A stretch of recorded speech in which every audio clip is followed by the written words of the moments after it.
Tom Dinsdale Chevrolet is Mid-Nebraska's largest auto dealer.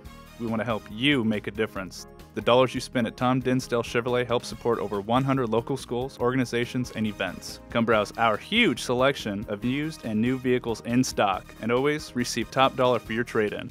For service, parts, or collision repair, trust the professionals at our state-of-the-art facility. We now service medium-duty vehicles. For the best service and purchases that matter, the only place to go in Central Nebraska is Tom Dinsdale Chevrolet.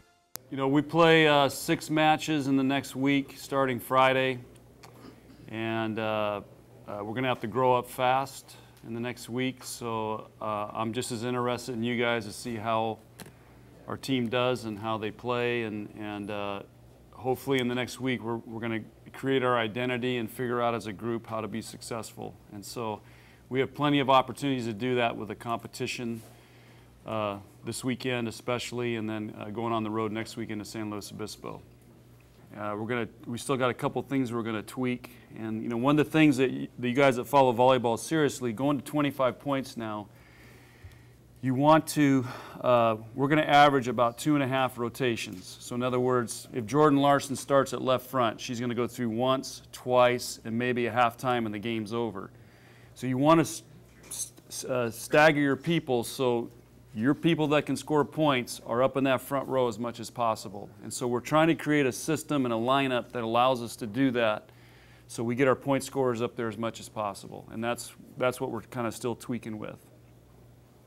You know, last year she's living under the shadow of Pavin, so every day she's looking at Pavin trying to compare herself. Well, you're not going to feel very good about yourself doing that every day.